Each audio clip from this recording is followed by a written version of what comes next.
নমস্কার বন্ধুরা, তিয়াসাস রেসিপিতে সকলকে স্বাগত জানাই। আজ আমি আপনাদের এক দারুণ স্বাদের ডিমের হালুয়ার রেসিপি বানিয়ে দেখাবো। এটা দেখতে যেমন সুন্দর হয় তেমনি খেতেও অসাধারণ হয়। এটা বানানো যেমন সহজ তেমনি খুব কম উপকরণ দিয়ে ঝটপট বানিয়ে নেওয়া যায়। ঘরে থাকা সামান্য কিছু উপকরণ দিয়ে খুব সহজভাবে আমি এটা আপনাদের বানিয়ে দেখাবো। এটা একেবারে মিহিদানার মতো ঝরঝরে হবে। তবে আসুন দেখি এই রেসিপিটা আমরা শুরু করি। ডিমের হালুয়া বানানোর জন্য আমি 4টে ডিম নিয়েছি, 50 গ্রাম মতো চিনি নিয়েছি, একটু ঘি নিয়েছি আর 500 ml দুধ নিয়েছি। দুধটা আমি ভালো করে ফুটিয়ে ঘন করে নিয়েছি, তারপর একটু ঠান্ডা করে রেখে দিয়েছি। আর ডেকোরেশনের জন্য কিছু কাজু ও আমন্ড নিয়েছি। ডিমগুলো একে একে বাটির মধ্যে ভেঙে নিচ্ছি।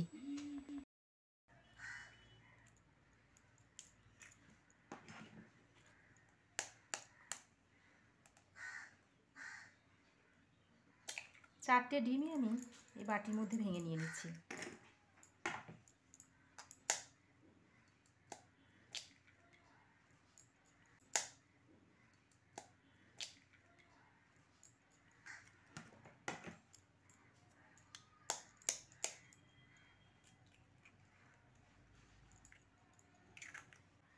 দেখুন, 4টে ডিম আমি বাটির মধ্যে ভেঙে নিয়েছি।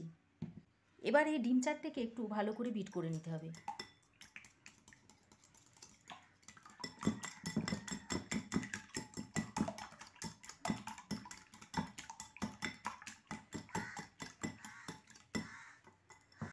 বিট করতে করতে এর মধ্যে সামান্য একটু নুন দিয়ে দিচ্ছি। নুনটা দিয়ে আবারও ভালো করে মিশিয়ে নিচ্ছি।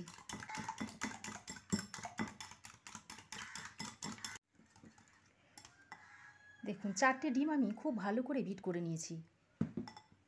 এবার এই ডিমের মধ্যে দুধটা মিশিয়ে নিচ্ছি।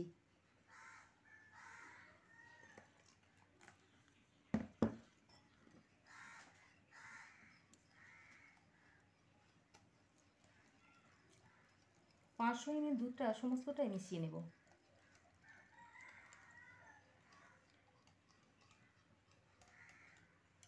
দেখুন, দুধটা ডিমের সঙ্গে খুব ভালো করে মিশিয়ে নিয়েছি। এবার এর মধ্যে কালারের জন্য একটু ফুড কালার দিয়ে দিচ্ছি। এটা আপনারা স্কিপও করতে পারেন, দেখতে সুন্দর লাগার জন্য এটা আমি দিয়েছি। মিশ্রণটা আমার তৈরি হয়ে গেছে। ডিমের হালুয়াটা বানিয়ে নেব, তার জন্য গ্যাস ওভেনে একটা কড়াই বসিয়ে দিয়েছি। এবার এই কড়াইয়ের মধ্যে ডিম ও দুধের মিশ্রণটা ঢেলে দিচ্ছি।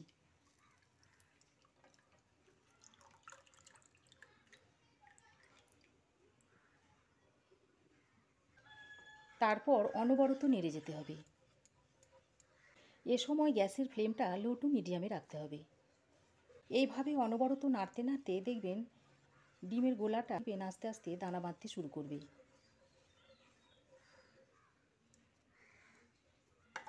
ডিমের হালুয়াটা তৈরি করতে কিন্তু খুব বেশি সময় লাগে না, খুব অল্প সময়ের মধ্যেই হয়ে যায়। খেতে কিন্তু দুর্দান্ত হয়।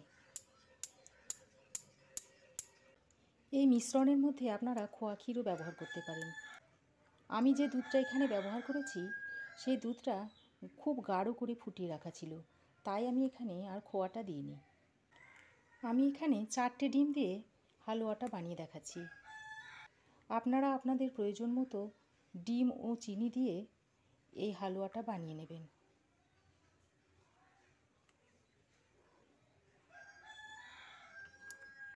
আপনাদের যে পরিমাণ দরকার সেই পরিমাণ একটা আন্দাজ মতো দিয়ে নেবেন। দেখুন, দুধটা একটু জমাট বাঁধতে শুরু করেছে। অনবরত নেড়ে যেতে হবে কিন্তু, তা না হলে নিচে লেগে যাবে আর দলা পাকিয়েও যাবে।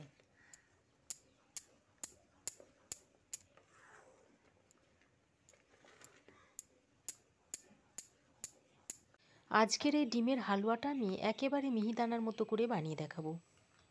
হালুয়াটা যখন একটু দানা দানা বাঁধতে শুরু করবে সেই সময় আমি চিনিটা দেব। দেখুন, এটা অনেকটা দানা বেঁধে এসেছে আর একটু জল জলও আছে। এই জলটাকে এবার একটু শুকিয়ে নিতে হবে।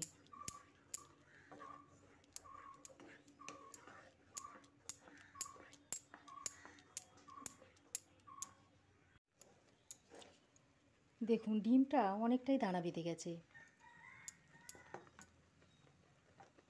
এবার আমি চিনিটা দিয়ে দিচ্ছি।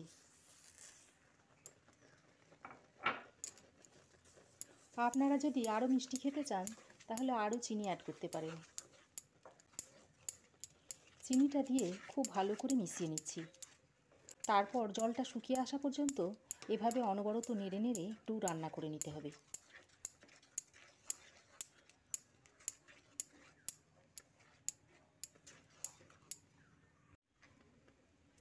এই পর্যায়ে আমি ছোট এলাচের দানা গুঁড়িয়ে দিয়ে দিচ্ছি।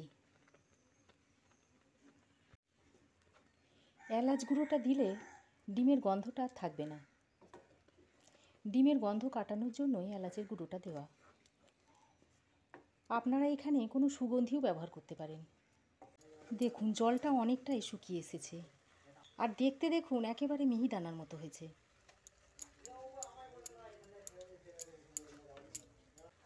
এবার আমি এর মধ্যে ঘি দিয়ে দিচ্ছি, একটু 2 চামচ মতো ঘি দিয়ে দিচ্ছি, আর একটু সুগন্ধের জন্য কেওড়া ওয়াটার দিয়ে দিচ্ছি। এবার ঘি ও কেওড়া ওয়াটারটা হালুয়ার সঙ্গে ভালো করে মিশিয়ে দিচ্ছি, দিয়ে আরও 2 মিনিট কুক করে নিচ্ছি। ডিমের হালুয়াটা একেবারে মিহিদানার মতো ঝরঝরে হয়েছে। দেখুন একেবারে মিহিদানার মতো ঝরঝরে লাগছে। এটা আপনারা রুটি, পরোটা সবের সঙ্গেই সার্ভ করতে পারবেন। এছাড়াও বাচ্চাদের টিফিনে দিতে পারবেন। অনেকটাই শুকনো হয়ে গেছে, এবার গ্যাসটা বন্ধ করে নামিয়ে নিচ্ছি। ডিমের হালুয়াটা এখন আমি সার্ভিং ডিশে সার্ভ করে দিচ্ছি। দেখুন কতটা ঝরঝরে হয়েছে। তো বন্ধুরা, এভাবে ডিমের হালুয়াটা একবার বানিয়ে খেয়ে দেখবেন, আর কেমন হয়েছে একটা কমেন্ট করে জানাবেন। ভালো লাগলে লাইক ও শেয়ার করবেন। পাশে থাকা বেল আইকনটা অবশ্যই প্রেস করবেন, তাহলে আমি যখনই কিছু নতুন ভিডিও আপলোড দেব সর্বপ্রথম নোটিফিকেশন আপনার কাছে গিয়ে পৌঁছাবে। আর আমার চ্যানেলে নতুন বন্ধু হয়ে থাকলে প্লিজ চ্যানেলটা সাবস্ক্রাইব করার অনুরোধ রইল। আজ এ পর্যন্তই। আবার দেখা হবে নতুন কোনো রেসিপি নিয়ে নেক্সট এপিসোডে। সে পর্যন্ত ভালো থাকবেন, সুস্থ থাকবেন।